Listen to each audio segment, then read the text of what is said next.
Hello and welcome to episode 288 of the Crate and Crowbar. It is the 12th of July, 2019. My name is Chris Thurston, and this afternoon I'm joined by Philippa War. Hello, the blessings of Hish be upon you. Thank you for that random Warhammer reference. Well, I can see it on the side. Yeah. You've got a blessing of Hish I printed out. I do. I won a speed painting competition. Thanks, Pip. Who's Hish? It's a place. Oh. Well, then why? I thought it would be a god. It's both a place and a kind of magic. It's a kind of magic. That's the song that plays over the credits of Warhammer. I feel like this is a rabbit hole that will start to unravel as we stuck your head in it. Yeah. No one said, "Hey, let's dive down this particular well." Welcome to the Games Podcast. Welcome to the Games Podcast. Just us two this afternoon, due to the ongoing scourging of the Toms. One Tom. Just the two of us. Indeed. To continue with the playlist. Indeed. Yes, Tom Francis is developed this week. Tom Senior has been moving house for, I think, 400 years at this point. One day he will find a house, and when he's in it, then he can leave it again to come here. That's how it works.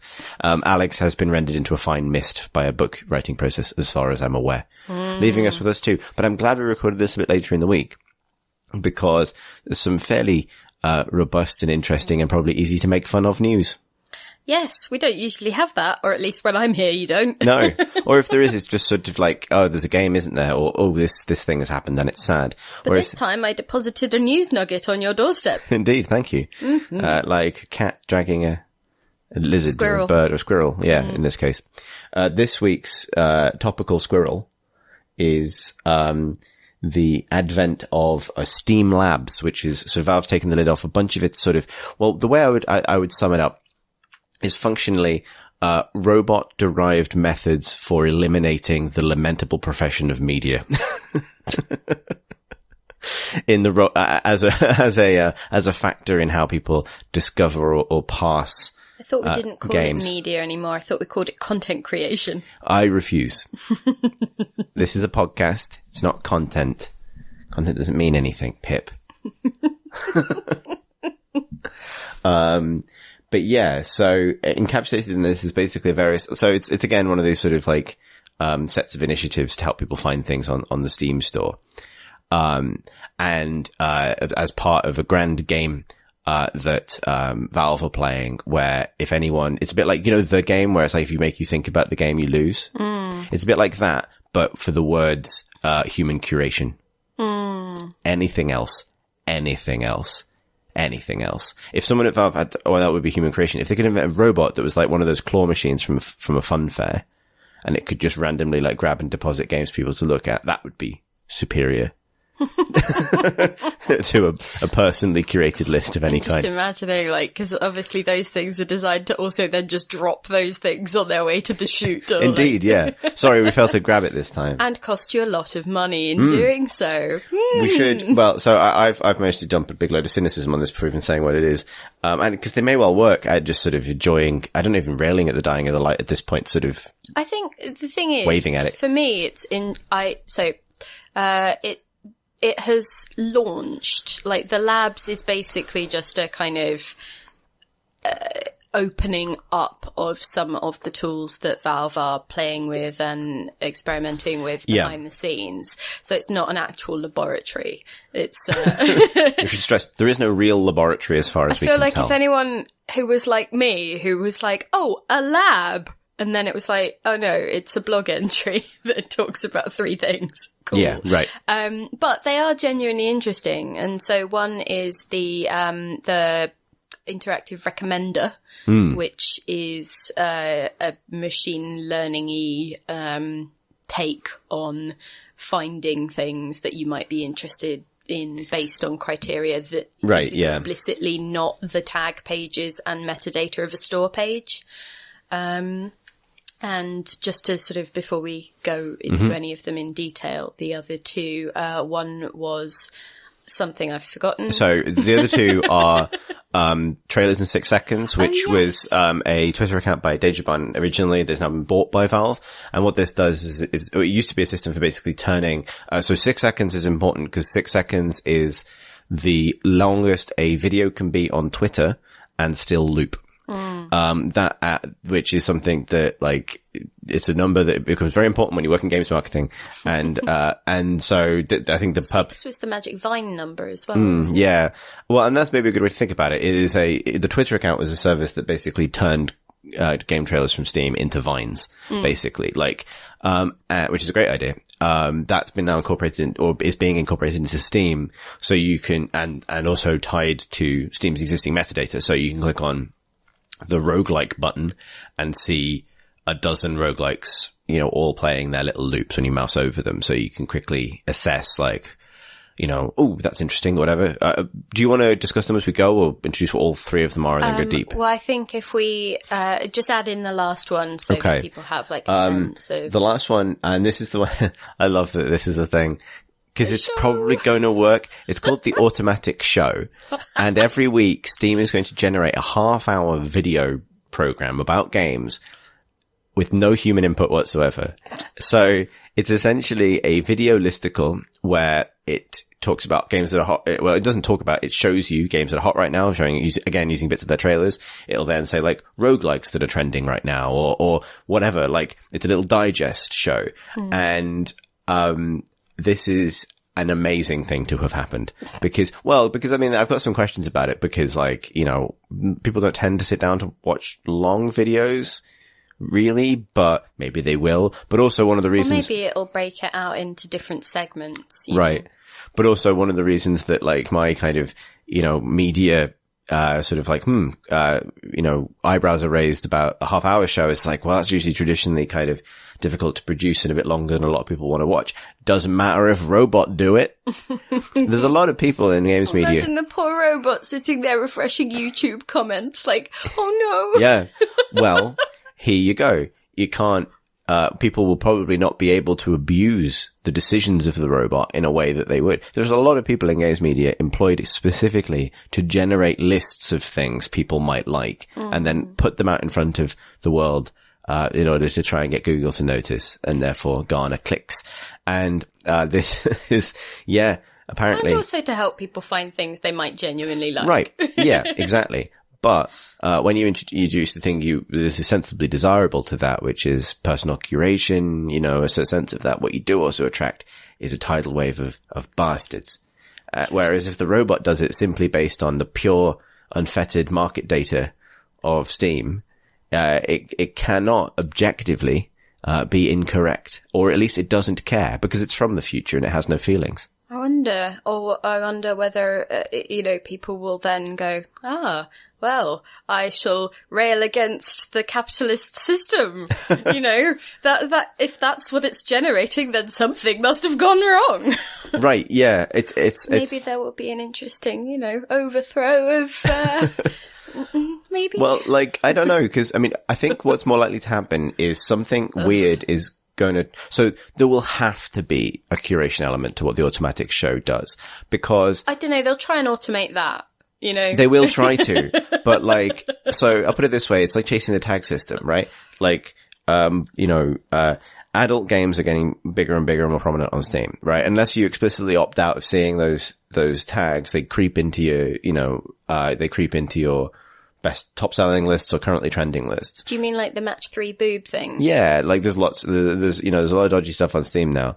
And that's because they don't have, they plan on using processes like this to push things to the top. If quote unquote the wrong thing becomes popular and shows up in Automatic Show, what does that do? Or something hateful or something illegal. Right. And they can maybe try and trust the tag system to protect against this to some extent, but humanity will invent new tags to describe things.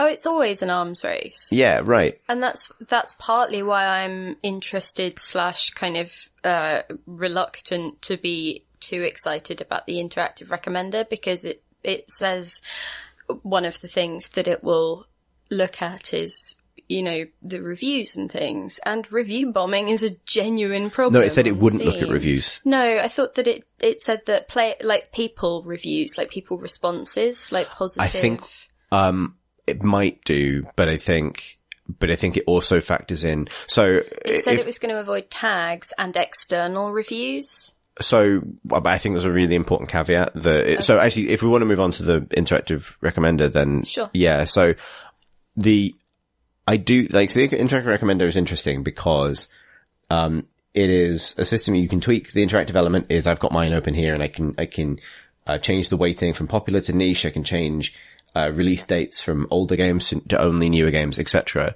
But what they say is that the only bit of actual data that it is given about a game is its release date, and that's to let it know how old it is.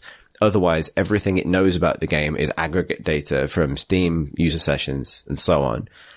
And that, I think you're right in that doesn't fix the fact that review bombs will happen, but relative to the existing system of tags and user reviews for visibility, it does massively diminish how much they can achieve because it's also weighted against actual user sessions.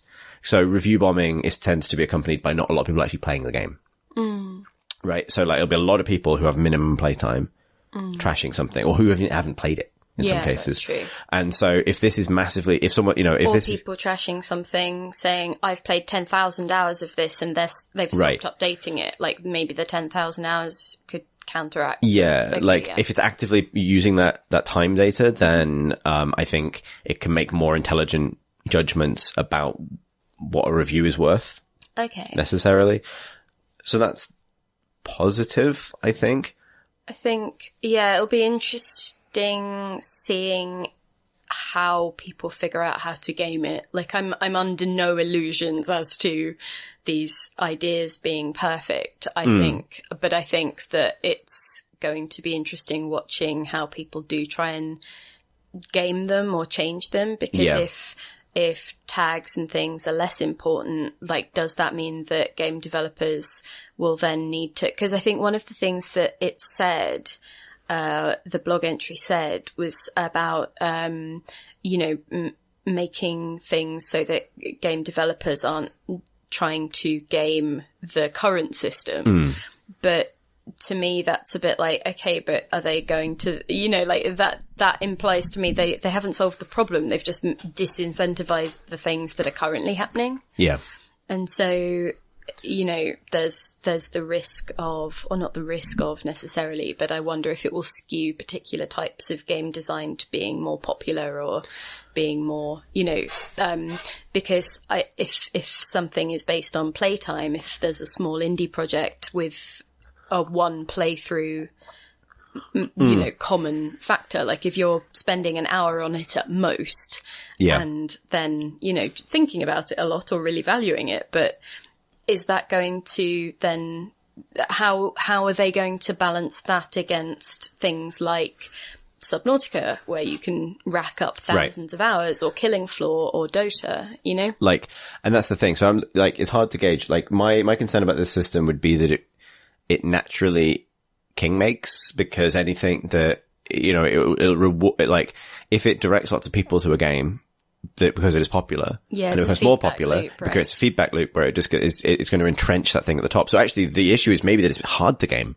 Like you need, not to game the system, but you need ways for people to break into the system through skill. And also as a consumer to break out of those loops once they've been set up. And it's sort of interesting because obviously I've got it logged in here with my recommendations up. Have you got your actual store page as well? Like, it would be interesting to see. I can do quickly, but I need to lean away from my microphone in order to get it. Of course.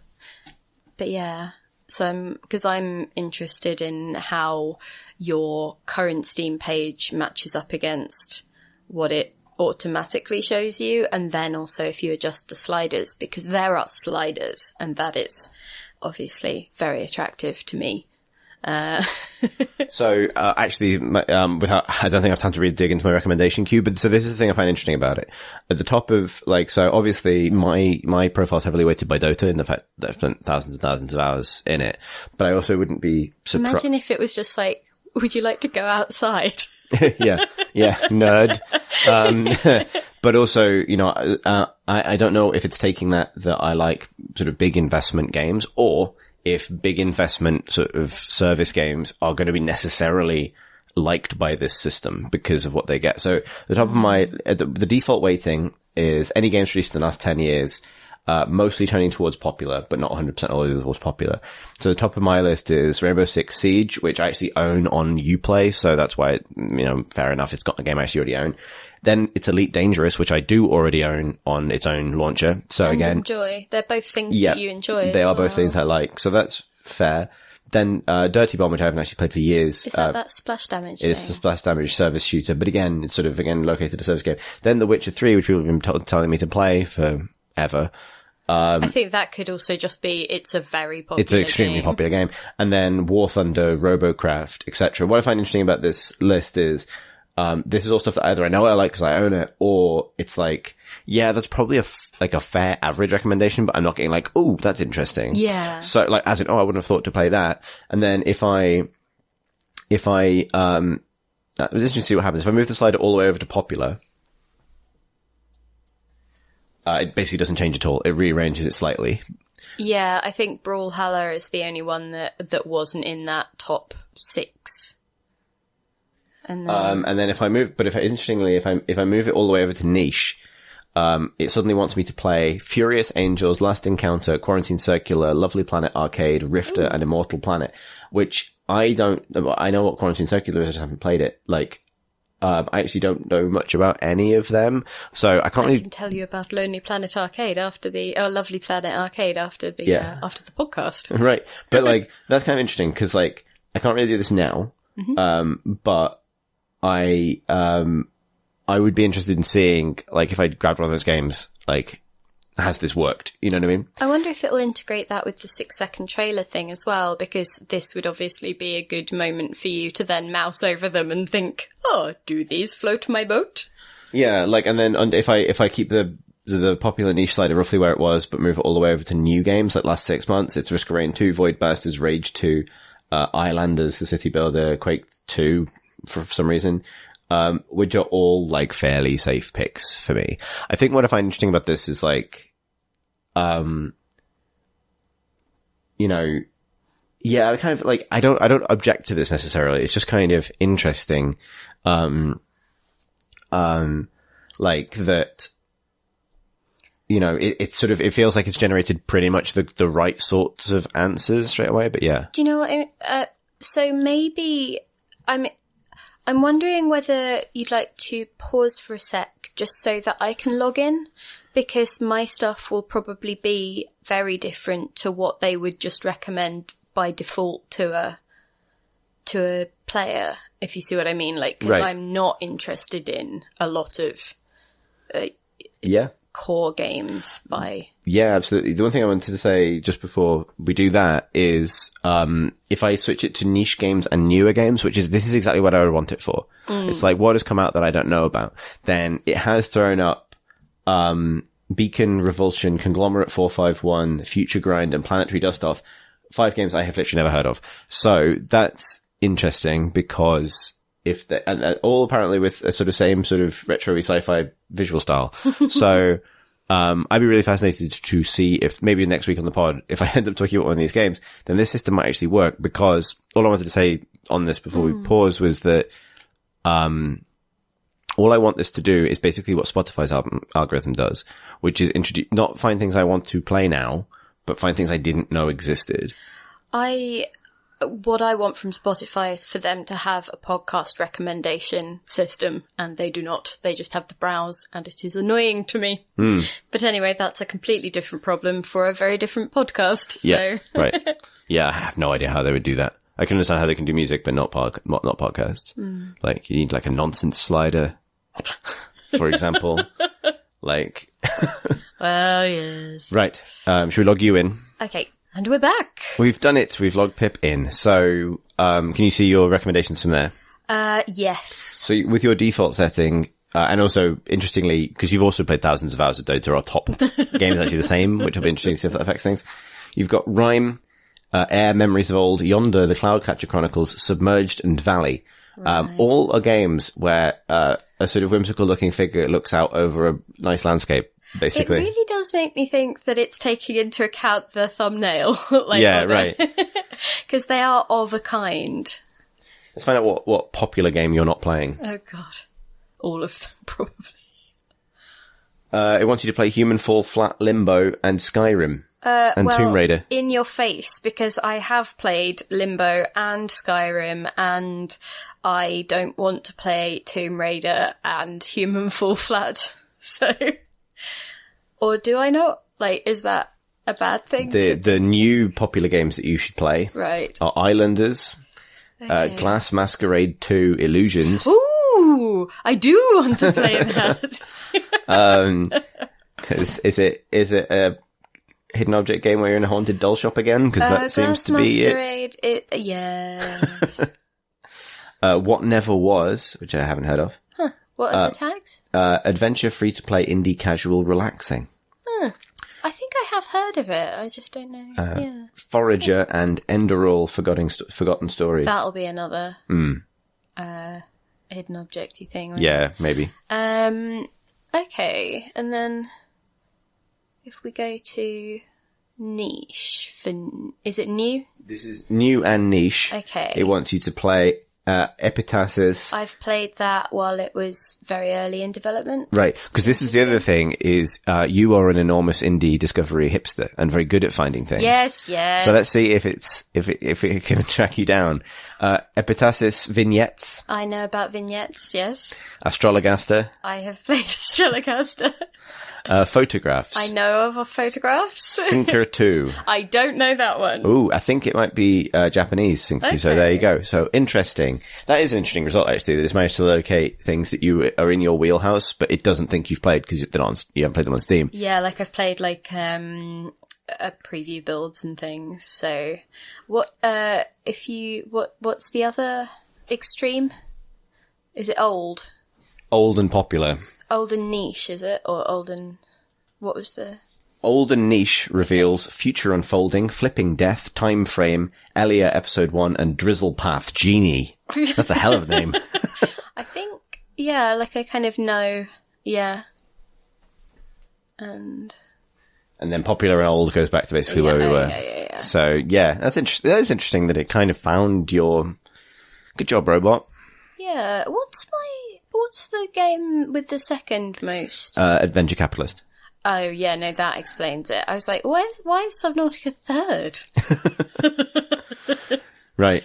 I think there should be a button on this where it's like your two sliders, and then a button that says, I'm angry at algorithms as a concept. And when you press that, it just recommends Hackmud.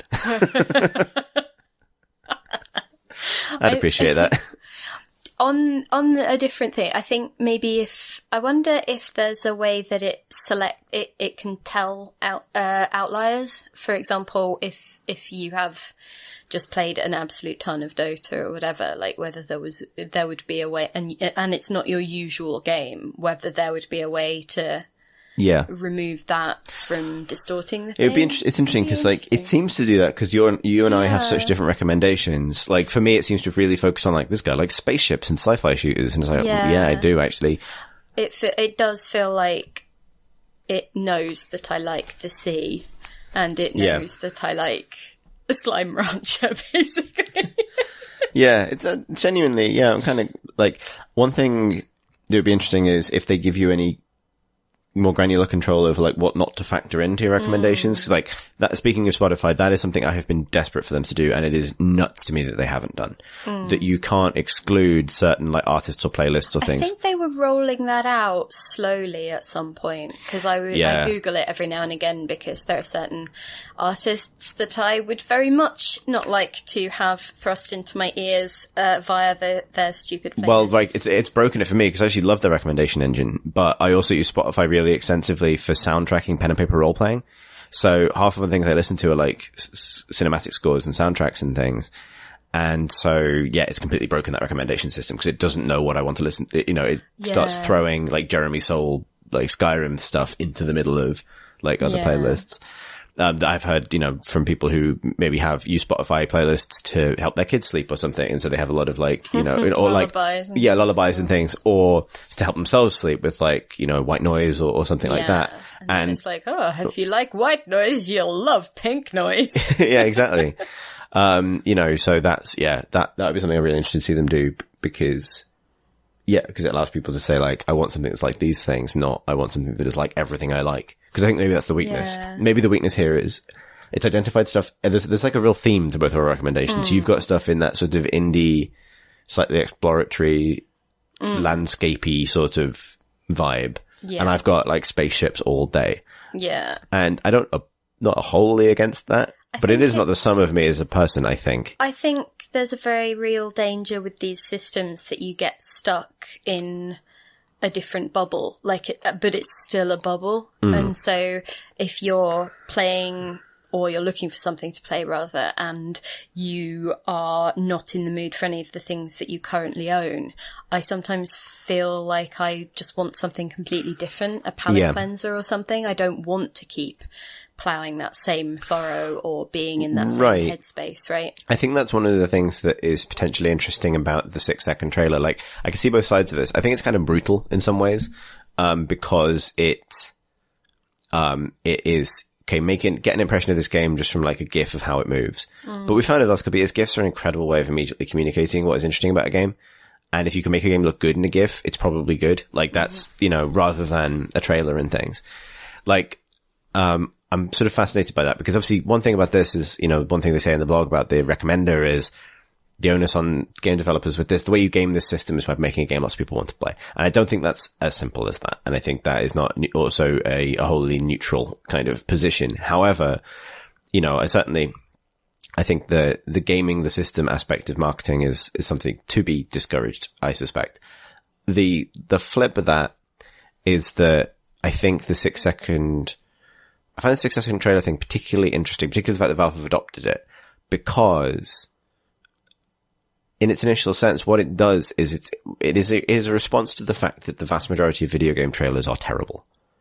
And not terrible in terms of the games are bad, but like, I got really strong feelings about this, and Tom has strong feelings about this as well, that like, you shouldn't have to skip the first 30 seconds of a trailer to get past the story bit, because no one gives a shit. Like, you know what I mean? You should be showing people, making people excited about the actions they'll be able to do, the world they'll be entering straight away. Obviously, there are, different, every game is different, but nonetheless. Like, and that's, being able to, I think it wouldn't be necessary to skip things down to 6 seconds if there wasn't so much fat in game trailers. I mean, I'm wondering now whether you'd actually even find 6 seconds of actual play footage from a lot of E3 this year. Right. Because that was such a big, kerfuffle that it penetrated even my, anti-E3 paying attention bubble. Yeah. And I think there's something a bit too punitive about this idea that we're just going to take, because there is an art to trailer creation and the idea that you're just going to take something someone else has made and cut a 6-second. Well, there will now be an art to 6-second trailer making, I suppose. Right. There will also be an art to making sure, this will be interesting, there'll be an art to making sure that any random 6 seconds of your game of your trailer shows it in a favorable light. And what that will push towards is avoid lingering text, avoid slow pans over a piece of art or a cinematic, right? Like you want, like the kind of trailer that will do well in this system is the sort of smash cut gameplay thing. I think bullet hells will do well. Bullet hells will do well. I think most things can survive it as long as the predominant thing in the trailer is interesting looking gameplay. And that is a really interesting, scenario, because what this does is it rips narrative out of the equation completely. So the trailer cannot be simply the story either of how the game came to be from a developer's point of view or the story of the world or something like that. It has to be, here's what you do, here's what you do, here's what you do. As a narrative designer, how do you feel about this? Great. Because like it is, like it is not, trailers can be a mechanism by which you get people ready for the story, but like it's not like, I don't think obviously there's a difference. If you're making a purely narrative game, I think something that would really suffer with this is something like Her Story or Telling Lies, like Sam Barlow's new game, because, they're almost more like movie trailers, and you can't do this with a movie trailer. Well, you can definitely do it with some. You probably could do it with some, yeah, like with some, but you know what I mean, like. Imagine if they just started applying it to Quentin Tarantino films. They'd be of a watchable length. Oh, you apply it to the whole film? Yeah. It's 6 seconds long now. It's great, yeah. It won't make less sense. It won't be Yeah. less enjoyable. Cool Man, It'd be Talk far Man, more Violent Man, over. Yeah. I was going to say something and I now can't remember. Oh yeah, I'm hoping that some things I really don't get on with, and I'll make exceptions if the game is strong enough or interesting enough as a premise, but I don't like pixel art. I don't get on with it, and I don't want to spend time in that. I think somewhere John Roberts just his heart broke. But I don't, Yeah. No, I'm just saying. It's a type of artwork that just doesn't Right. Yeah, that's fair. resonate with me. Mm-hmm. And thus I find it very frustrating when I look at a game page and I see the thumbnail or, the main image, and it's this beautiful vista. And then the next one cycles through on the carousel and it's like, oh, it's a pixel art platformer. Okay, well, what a waste of 30 seconds of my life. Yeah, right. Now you can waste 6. Well, but what I'm thinking is the interactive recommender doesn't do that. And I think that they should combine the two. Yeah. Because I'm looking at, as you've left that page and I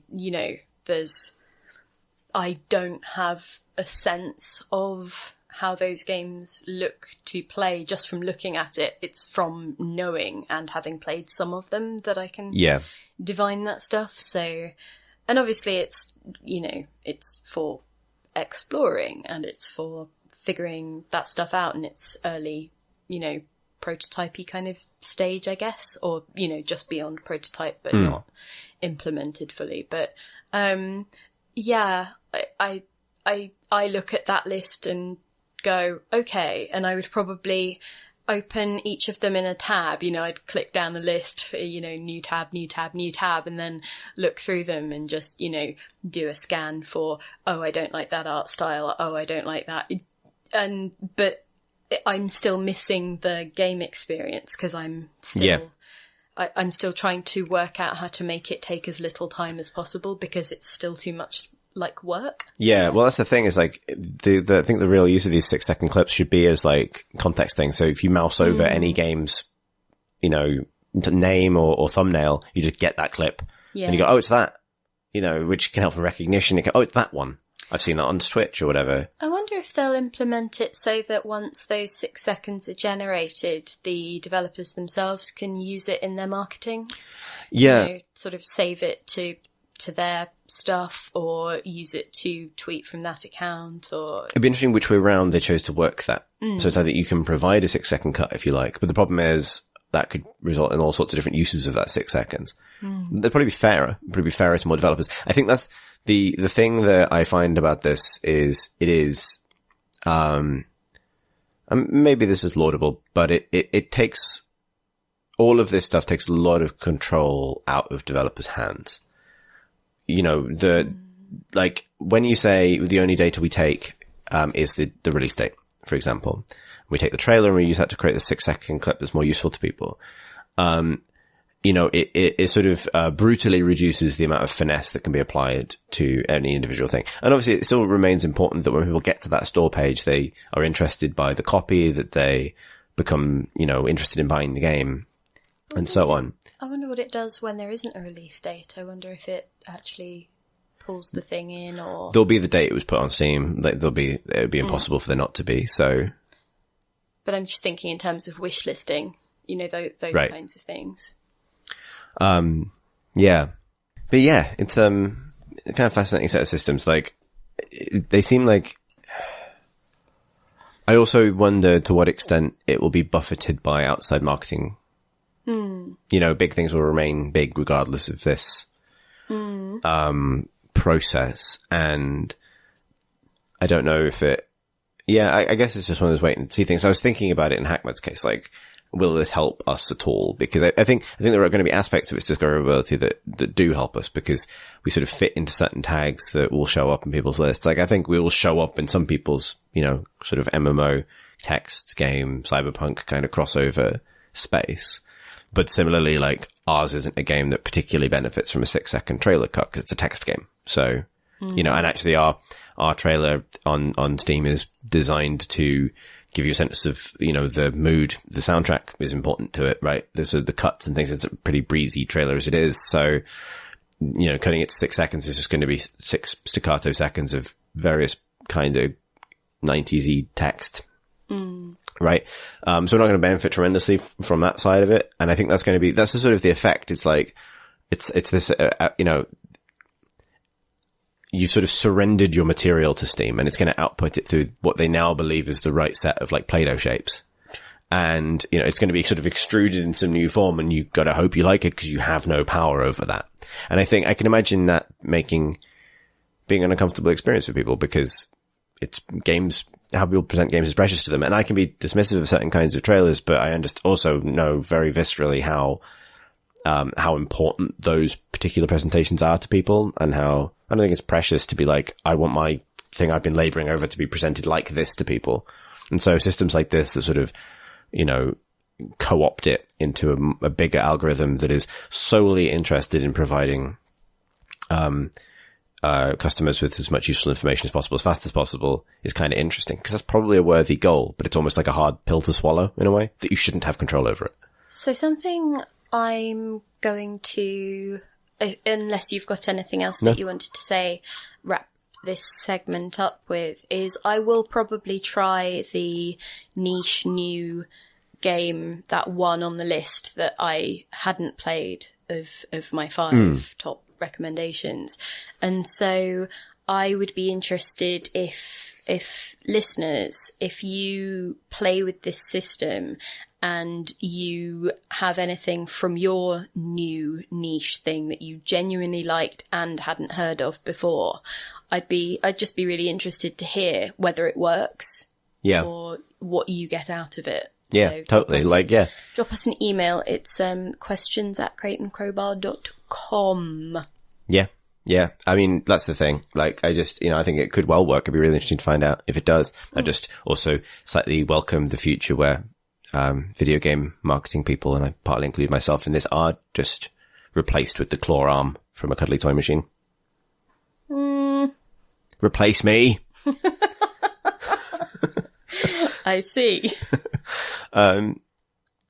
Speaking of, snatching cuddly toys from a whirling random selection system, should we talk about Teamfight Tactics and other assorted? Well, I was going to go with things that are hugely popular but won't show up on Steam's recommendation engine. Right. Because one's a mod, one's in a completely different client, and the other one is, you know, in early access, isn't it? Yeah, right. So if it's not clear, we've and I appreciate we've had a couple of weeks of Underlord specifically, but we've both been playing quite a lot of various kinds of auto battlers, the hot new thing. And I think you, Pip, specifically are in great danger of becoming an auto battler writer. Oh, I can feel it's coming for you. No. The surviving tendrils of media. They will find you in this place. Well, I'm hoping to purge myself of that by actually participating in this discussion, and then I can waltz off and just play. Yeah, right. So actually, well, it'd be interesting to get your take on it, because you've really taken to this new genre. Because you already liked auto chess, right? So yeah, I've played that before, and I wrote about that for that PC Gamer website / magazine property. And I kind of, there's a joyful, stupid complexity to auto chess specifically, right down from the fact that it's not actually chess, it's just on a chessboard, and the fact that the auto part is a total lie, and you have to, or not a total lie, but it only kicks in very, short bursts, and the rest you have to be highly vigilant and micromanagey. And so burst fired checkers would have been just as accurate. And it's not even Dota. So all parts of that name are broadly lying.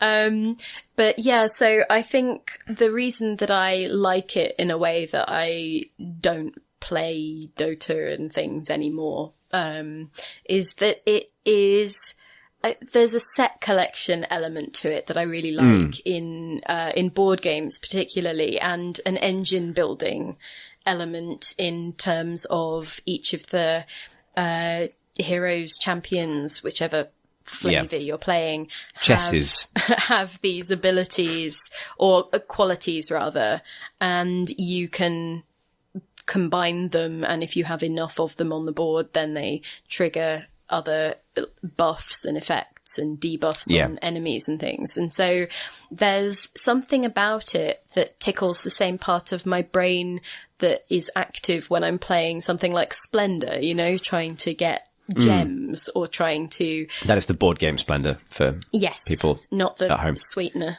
No. And that's just... There's something I find very soothing about that. And then there's the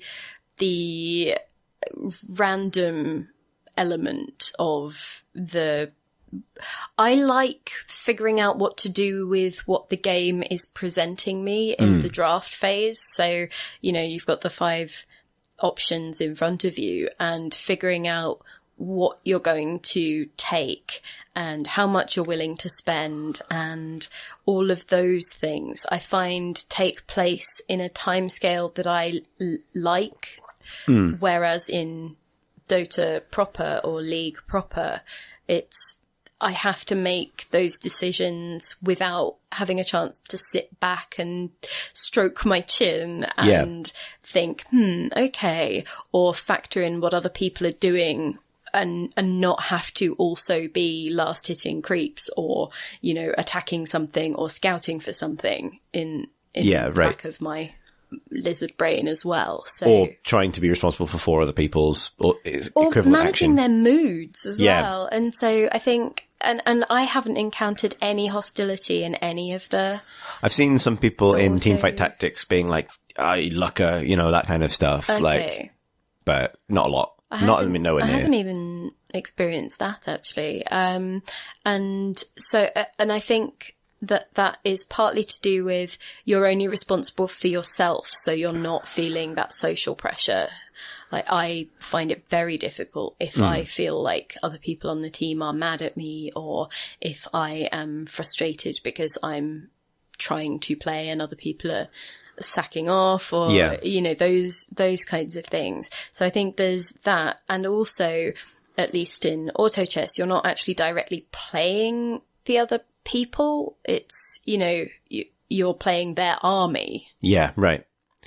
That's true in Auto Chess and Underlords, but not in Teamfight Tactics. Teamfight Tactics. So I think maybe that also is linked to the fact that you've seen that toxicity in Teamfight Tactics. Yeah, possibly, maybe. Because it is an actual I win against you. Yeah. Moment, maybe. Yeah, that's a good point. Like, I find that interesting because I think it's interesting particularly. So when we talked about this in previous episodes, we talked about it mostly in terms of the emergence of a new competitive form via modding. Been on those podcasts, right. So. Whereas I think you are right to say that this new type of game, auto battlers, whatever you want to call them, they really do feel very board gamey. Like, there are aspects of their complexity, the complexity of the simulation that would be very time consuming to manage on a tabletop, right? Yeah. Like, I'm going to resolve my hand. If it was a set collection game or something, and it was like my hand of cards, I'm going to resolve my hand of cards in combat against your hand of cards. At the same time, Alex to your left is going to also resolve against mine the other way. Yeah. And we're rolling dice or whatever it is we do, then that's going to take forever. And factoring in adjacency bonuses or factoring in different kinds of like critical strike chance, and then, remembering to do the money phase, which then needs you to keep an eye on the interest rate or whether in Teamfight Tactics someone's got 3 pirates on the board or those kinds of things. It's a board game that has gone via the technical ability to crunch a lot of numbers at the same time in a way humans can't, right? Yeah, absolutely. And I think, you know, but nonetheless, the connection is strong enough that I can imagine the board game version of this. I can also imagine it being a pain in the ass to play. Like, I can really viscerally imagine the feeling of like, oh no, we've skipped the shop phase. Yeah. Do you want to, we've sorted out, we're trying to reverse the game state to figure it out, all that stuff. Yeah, but where were you? What was, okay, if we just move this back and, Right. And like, but I mean, a lot of great designs come from that kind of environment. Like that's where we get Civ from to some extent, right? Like how complicated can you make Risk? How much extra stuff can you add to Risk once the computer takes care of the great details? And I think that's the right way of thinking about it. Like these are, I think also we've talked about them as dice games, as random games. Like they can be random. They can be, I think the way I would describe it is, there's a huge luck element that can take you up to a certain point. And then there's a massive skill ceiling in terms of being able to control that possibility space. And the vast majority of players will exist somewhere in the middle. Yeah. With a handful of people able to win consistently due to their ability to download and process a lot of information. Yeah. Like poker, basically. I was going to say there's card counting if you are good at, because I try. I definitely, when I first encountered auto chess, it was just so overwhelming. And I quite enjoyed that in a way, because it's been a while since something has just so utterly stumped me, especially in the guise of characters and items that I thought I knew. Yeah. And I found myself having fun, but this time around, when I picked it back up and picked the other two up as well, I found that I was very much more able to enjoy them and start to take that tactical side into consideration. Like I'll look at other people's boards and armies and think, okay, I was thinking about specializing in, I don't know, Drow Ranger or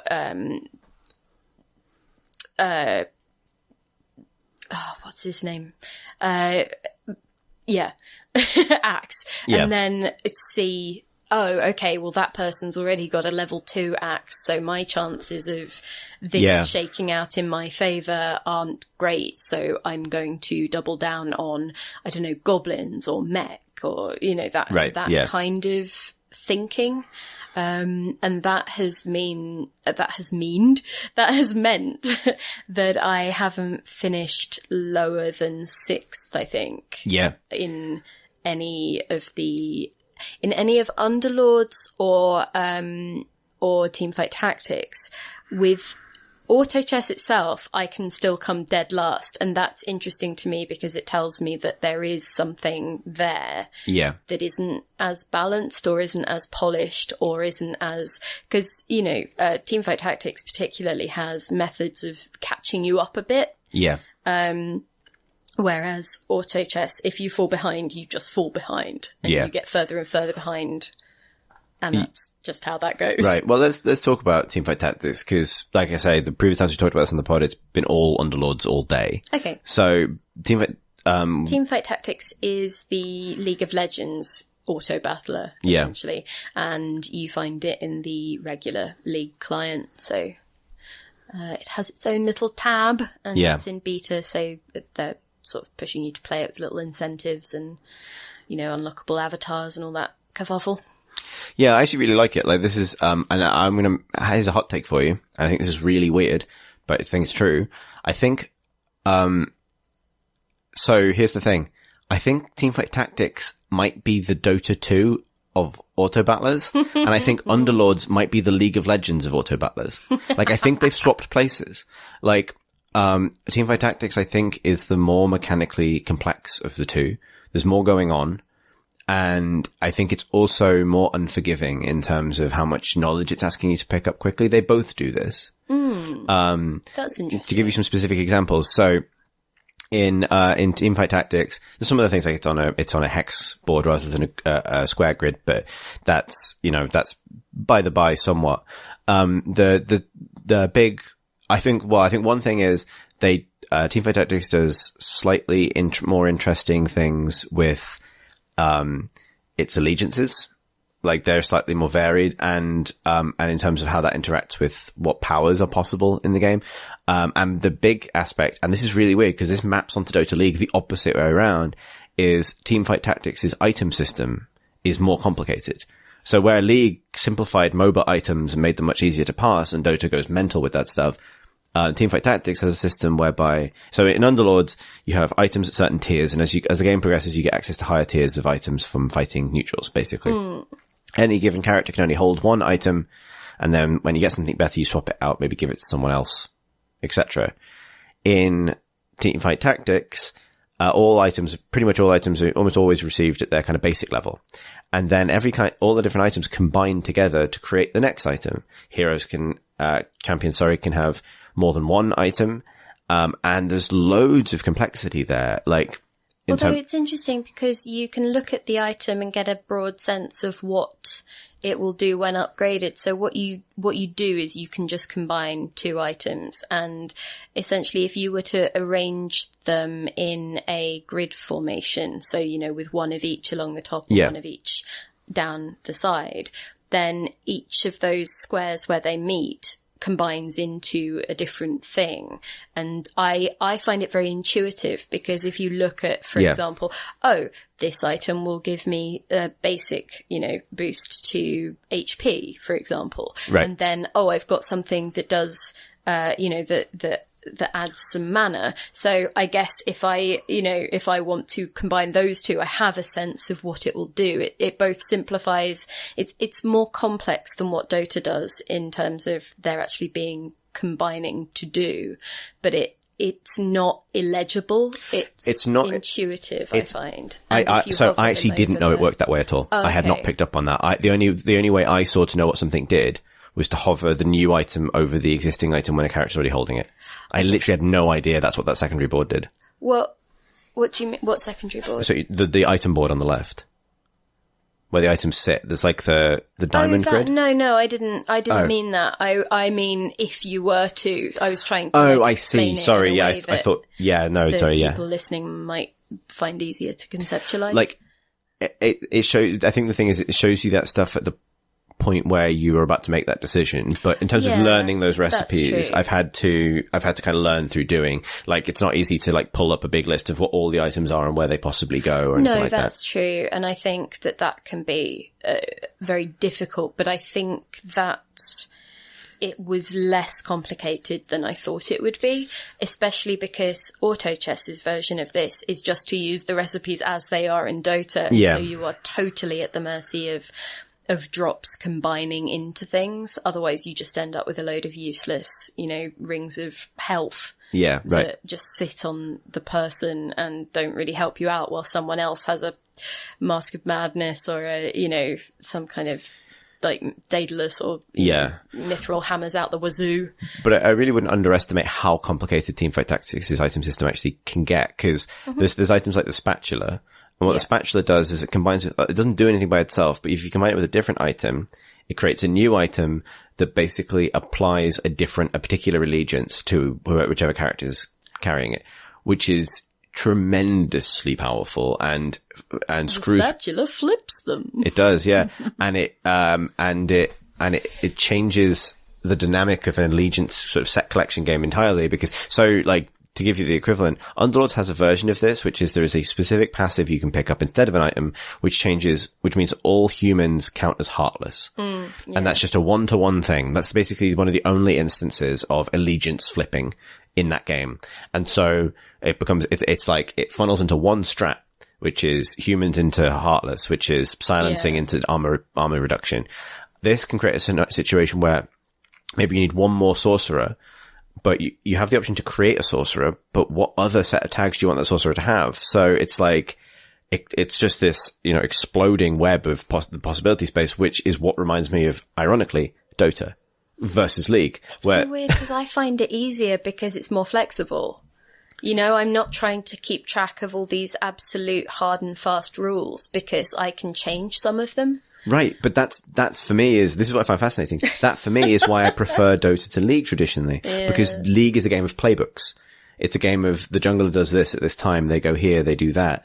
And I find that hard to remember or to pick up initially. And they didn't really help themselves out with runes either. Right. Whereas Dota is a game of nothing's wrong. There are orthodoxies at any given time, but almost anything can work. And Teamfight Tactics feels like that. Yeah. Whereas you can probably make this work.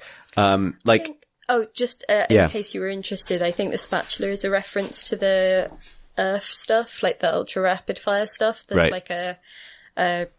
I've forgotten which sea creature it is, but holding a spatula, is a golden spatula is the mascot for that.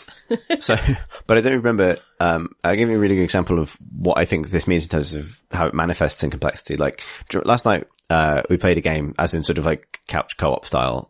And it was a really weird scenario where I appeared to have turned it round and like won from quite a bad deficit.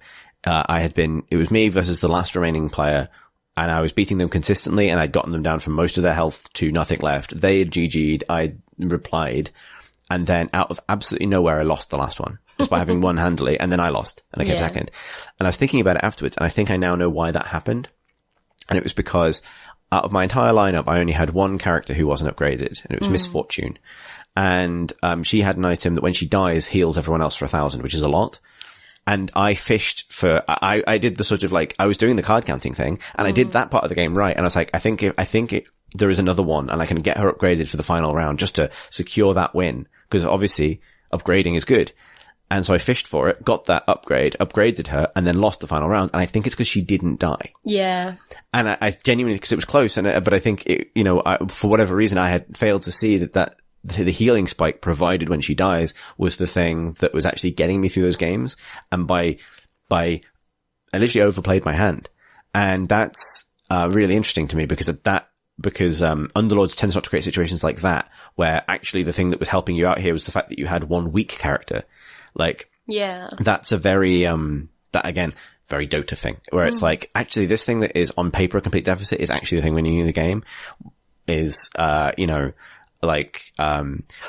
give to play the example in the other direction. It's why I will always argue that Dota 2 shouldn't have a surrender button, but I argue that League is right to have one, because Dota 2 is the game where you can have crazy turnarounds from the most absurd deficits, where deficits can even turn into advantages. League isn't really. Like, gold advantage can be a bit of an absolute in League. And so, like, fair enough, but it's kind of wild to me that they've almost swapped places from an auto battler point of view. Interesting. I disagree about the surrender button just because I think that if people aren't having fun, or if someone's not willing to do it anyway, they'll just AFK so they don't get the abandon. And, you'll just be stuck in a miserable game. It's an old debate, but it doesn't matter. But for my purposes, particularly in esports, I know why they don't have it. Right.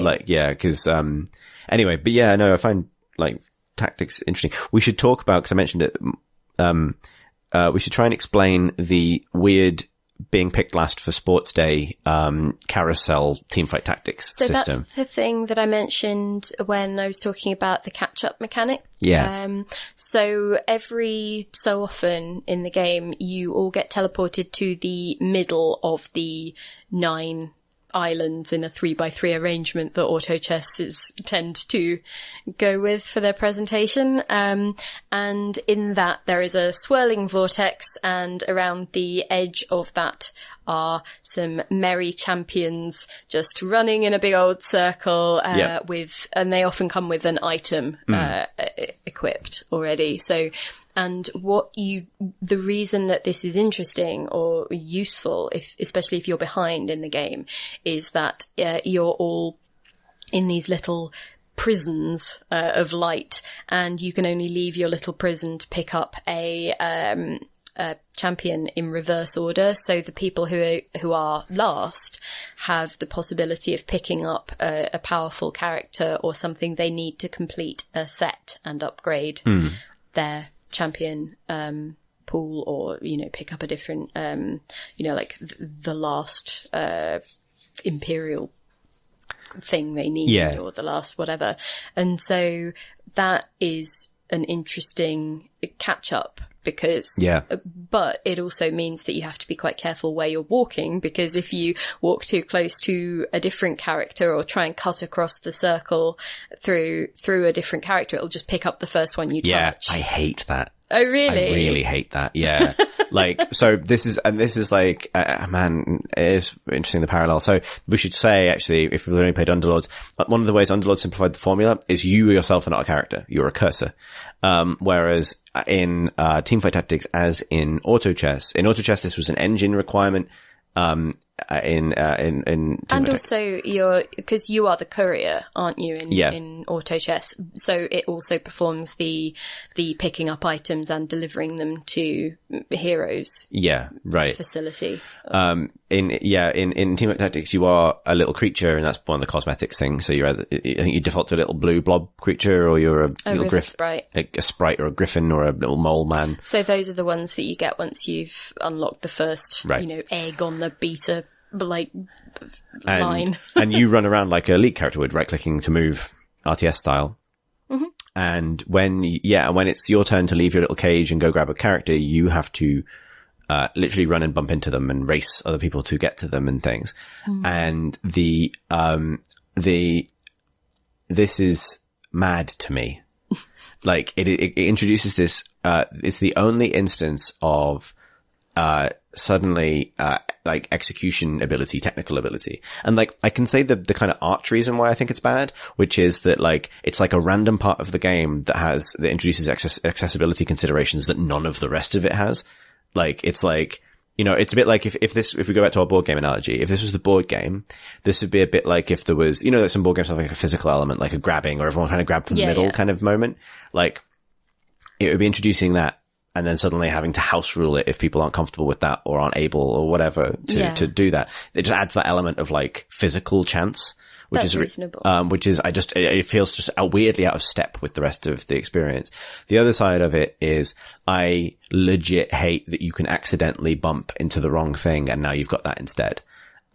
Because like it just doesn't feel right to me. Like I encountered this because I misunderstood it in that I assumed if I clicked on the character I wanted, I would path to them. Oh, I see. Rather than just run into the midst and just grab whatever you hit first. Yeah. And that is just, you learn, but it sucks. The other thing about it that is super weird is, and they'll probably change this, there is no way in that context to mouse over the characters in the selection. I think that will be something that they do change. So it punishes you for not being able to recognize them at a glance. And similarly, the icons for the items are just very, very, very small little icons underneath their health bars. Yeah. And so when you get comfortable, you can pass that thing and go, I probably want them and that item or whatever. Yeah. But yeah. There have definitely been times where all of the characters that I've wanted have been taken before I got released from prison. Yeah. And so I would just pick up the item that I wanted, sell the champion, and then have that item free to then combine with something or give it to someone else, which is... Actually, that's the other big difference, is that in Underlords, you can swap stuff around, and in Teamfight Tactics, you have to sell the hero to get the item back. Yeah. Yeah, and so, the system itself, the notion of the system itself, I don't mind at all. I like it's just the execution seems super rough to me. Like, I wouldn't be surprised, like, It would be interesting if they did address the accessibility side of things, Yeah. Like, I think the mental challenge is really interesting. Like, when you're sat in prison and you have to kind of figure out, okay, which of these options are good for me and what is my top priority, second priority, third priority based on things that get taken before you can get to them. That's all really interesting. Or if the heroes run to the other half of the circle before you get released. Those are all interesting mechanics. I think it's just the input side of it. Like, I'd much rather be mousing over them to make my decision. And then maybe still factoring in travel time for my little blob creature as it makes its way across the board. But I think I would rather just be able to just right click once on the thing I want and have it intelligently path rather than this sort of mad, like weird, almost bullet hell kind of like trying to weave between characters I don't want to try and get to the one I do want before someone else makes it there. Yeah. Something that I have found with Underlords, because I was playing that on my phone mostly, actually. Yeah. Was that I found that to be a real pain for accidentally buying things I didn't mean to, because I would go to check, because on the right hand side it has the tabs where you can see, for example, the allegiances that you have, or the items, or the other information for play. And so I would go to do that. But if it had delayed when it was showing me the next batch of 5 heroes to pick from, it would then auto purchase the one, that one on the side, thinking that I'd clicked on it. And I found that happened a lot. So it wasn't just, oh, I am not used to this system. It has positioned things in a weird way that you can keep accidentally buying stuff, because you will be checking that information once your battle has finished, because you'll be thinking about the shopping phase. And therefore it would just be really helpful, even if they just moved that card slightly to the left so that you're clicking in that space, you're not going to accidentally spend money that you didn't mean to, or, you know. I do feel like they've got some work to do on the mobile interface. It's fine for full screen, but totally. So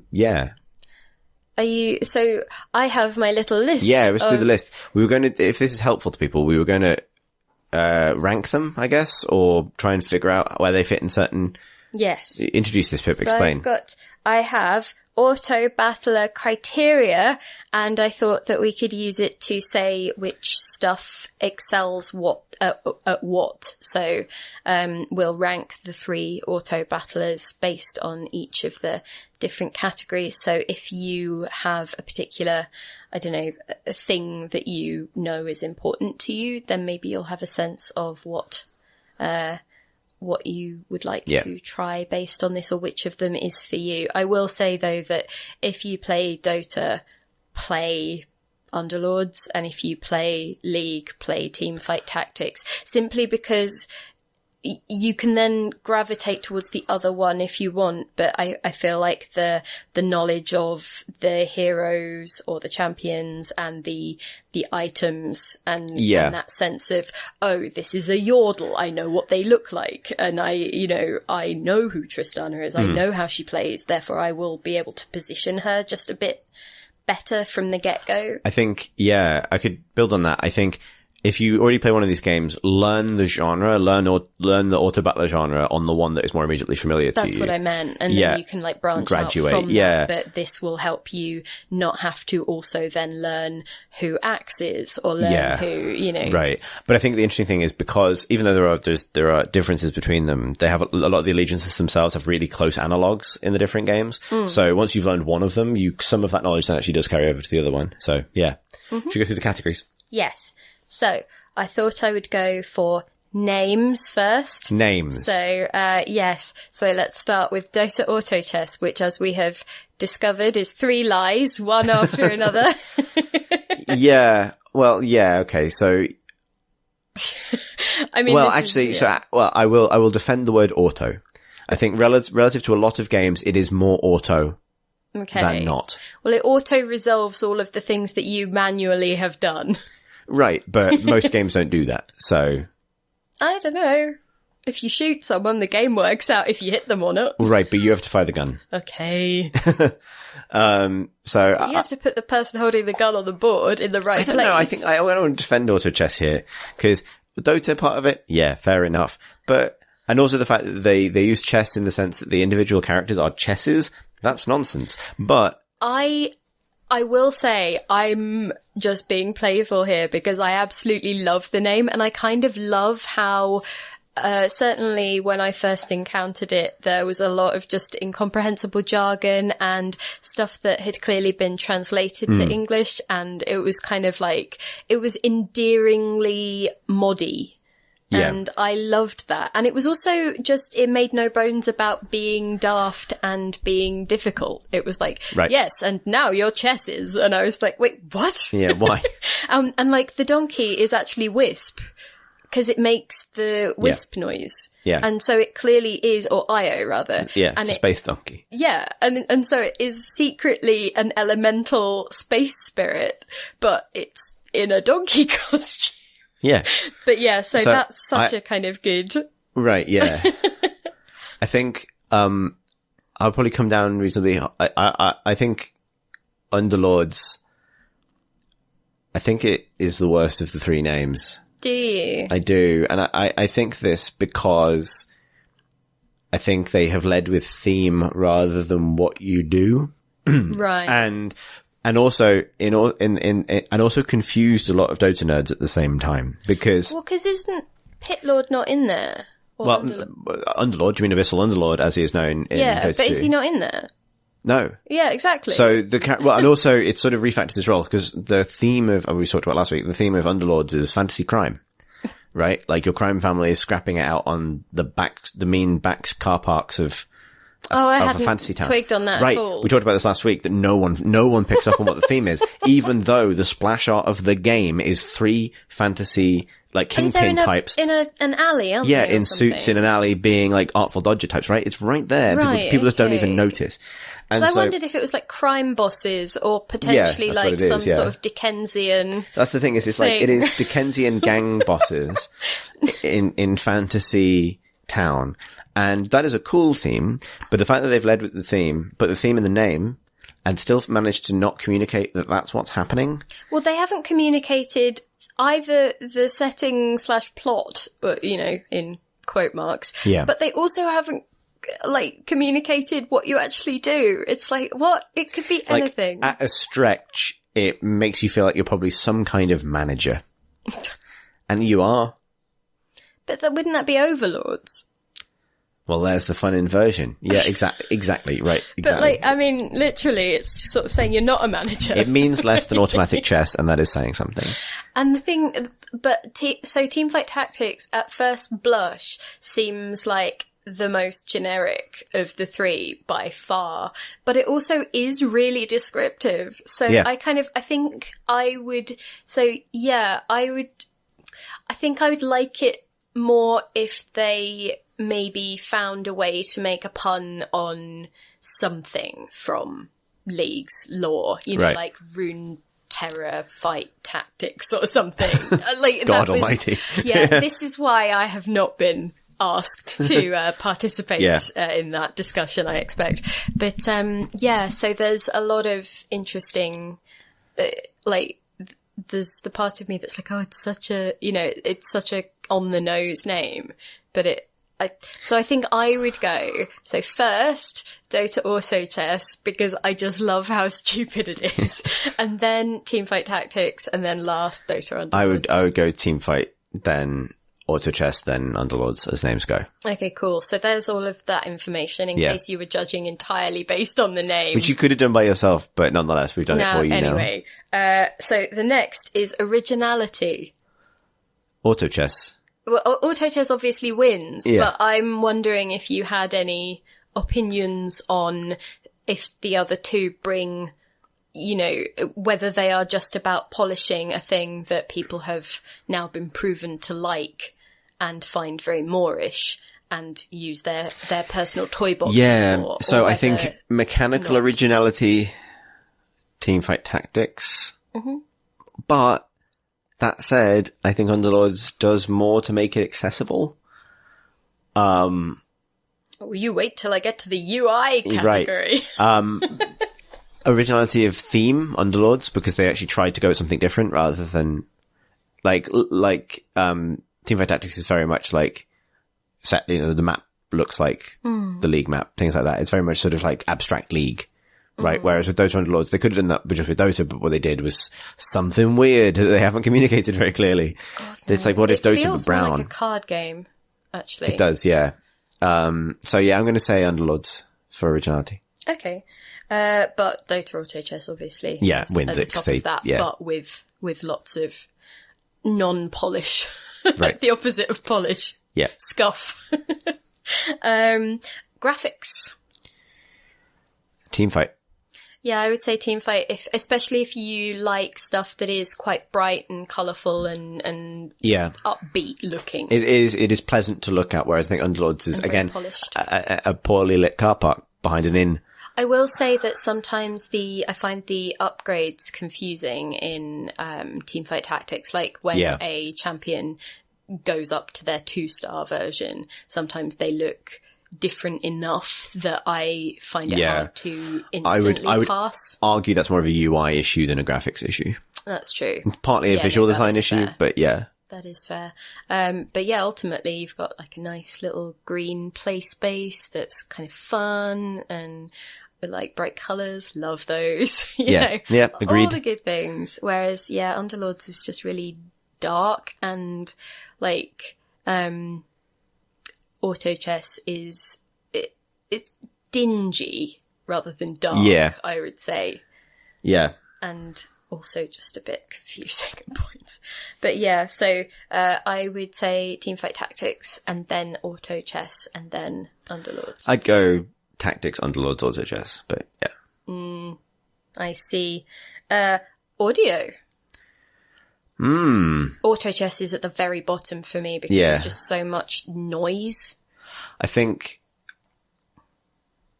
probably Underlords for me. I think that it's got better shop jingle because it's taken from Dota, where the shop jingle is very good. And genuinely, I think the spell effects are a bit more impactful. I've always thought that League's sort of ability effect and things are a little bit weak. Feeling. Okay. I don't know how much of that is gameplay impact and how much of that is audio, but Yeah. I'm going to That's say interesting. Underlords for audio. I would say that they are much of a muchness, but Auto Chess. Didn't realise much of a muchness was an option. Well, okay, joint first. Fine. Joint second. I would say that Auto Chess is dreadful for noise because you can like hear stuff that's happening on boards nearby. You can hear, the jingle of people spending money across the, across the airwaves. You can, there's that infernal horn that keeps going and going. And yeah, there's a lot of noise. The interface, UI. Underlords, clearly. Except for the part where on the mobile version, I keep accidentally buying things. Right. And it's very small. I can't Yeah, read the I think this is text. actually a huge one. Like, I think if someone was on the fence about how to get into the genre and they hadn't got any experience of previous either game, I would actually advocate Underlords over Teamfight Tactics initially, because not only is it simpler, It has a tutorial. it has a tutorial, and it communicates so much more with the mouse over. Like the way it'll like illuminate the squares that That's characters of a particular allegiance are on, or like, Yeah, like that's fair. almost everything you can click. Like, so if you click the allegiance in whatever context you click allegiance, it activates all the things that are relevant to that. Whereas, Teamfight Tactics is really inconsistent with that. Like whether you have to right click on someone to see what they do or not, or whether it's a mouse over, how you find out what allegiances do, the whole mess with the ring around the rosy selection system. Like, I feel like it's all stuff that could be resolved, but I think it's a lot rougher. Yeah, it's a work in progress, I would say, on that front. Yeah. They have some changes. Weirdly, to make. it feels more obviously like a game bolted onto a different game's engine. That's what it is. That's interesting. Yeah. I think Auto Chess has to be last. Oh yeah. Hell yeah. Like dead last. Please but, make the space donkey deliver the... But also in a weirdly endearing way. Like, I'm not going to say that makes it better, because it doesn't. But it's something that I remember when I was learning, it brought a smile to my face at various points as I was like, oh, that's the weird arcane way that this thing has had to figure out how to work, or like even just to go back to the thing about, oh, the donkey isn't actually a donkey. It's secretly a space ghost. Or like, oh, the items that I have picked up and are now in my backpack, I have to deliver them or drag and drop them or, whatever else. But also I can't always combine the the heroes and stuff. Like I had 3, 2-star Bat Riders, but it wouldn't combine them because I'd bought the other one while it was in combat. So I had to remove and then re-put down 2 Bat Riders so that it would remember that the third one was in my bag. And then I was like, oh my God. I will say though that I like that in Teamfight Tactics you can see easily who else the other person has on the bench. Yes. Yes. So that's good, because that means that, you're not just thinking, okay, well, they've got these people out, but who do they secretly have in their pocket? Right, yeah. That I can or can't factor in when I'm, re-rolling the draft. So where would you... I think I've said. Oh, right? yeah, you said Underlords. Underlords. Yeah. And then, Teamfight, and then somewhere off behind a tree in the distance did not finish. in the sea. Yeah. I don't know. Yeah, did not finish I'm the same, I would say. The accessibility. It's kind of, these two are really closely related to me. I think it's Underlords again, but because of the UI and the tutorial. Yeah. That's kind of what I meant was, I think that was where initially before I'd said at the start, if you play League, play the League one, because it will just make the weird arcane bits of they make the rules Battler easier to learn. But not the, with that caveat. Yeah. And if you don't know either of them, choose Underlords, but also you will probably still very much benefit from having, a bit of YouTube time or right. Yeah. I think if you'd only played like a little bit of one, if you only played a tiny amount of League, I might still say Underlords just because things like the tutorial is such a big difference maker. But it's only, if you're mega familiar, I guess. And then just overall, if you were recommending them. Ooh. You go first this time. I would say, so there are a couple of different things. One is if you think you would like it as a thing to play on long journeys or at the gym or something, have Underlords because it will be on your phone. You know? And you can, I would say definitely plug it in while you're playing because it feels like it's a right battery hog. But, so that's kind of a no-brainer in that way because I couldn't even download Auto Chess as a phone app. It just won't even let me. Yeah. They are bringing one out, but it's not. No, as in there was an option on the store and I see. It just wouldn't, it wouldn't connect. It said downloading, but wasn't. Right. So for, if it occupies that kind of bit of your brain, that, I think overall, I would say, what's the Underlords thing like on PC in terms of, it's a standalone Steam thing. It's loads through Steam, so that's all very straightforward. I would say Underlords because with League you have to download and deal with the League client and you have to find the tab and the play side of things. I think it needs a bigger button. It needs a more obvious. I think, I actually agree. I was going to say Underlords as well. And the reason for it is I think Teamfight Tactics has loads of potential because it is the deeper game, but I don't think it's there yet. I think it needs sharpening up. And when it's sharper, I think it has potential to be the best of them. Yeah. But actually, I think it's Underlords at the moment. Yeah. Which is interesting. Underlords is a better onboarding process, I would say. And then you can figure out the other stuff. And if you fancy, just sort of do a bit of weird auto chess tourism in the mod, just being like, oh wow, okay. I'm glad I didn't learn it like this. Yeah, right. But also because those people, they created this whole thing. I do feel like, if you enjoy auto battlers, it's definitely worth pinging them a few quid, with the, because you can buy, the auto chess pass, can't you, in the Dota client? I think so, yeah. And so because I was thinking, do you know what? I might do that because I'm getting a lot of free enjoyment from this stuff. You could play and try their game when it's out and monetize. Yeah. So I think because it's such it would never have come out of normal game development. Essentially, It's the sort of thing that only comes out of the mod community and is weird. So I think, I want. Even though I haven't recommended it much because it's janky and messy and weird. Yeah. It's also, I think people deserve to be rewarded for the work that they do and creating something genuinely interesting, even if other companies go on to polish it and monetize it. Absolutely. Yeah. It's a good sentiment. So yeah. Cool. That's where we're at with that.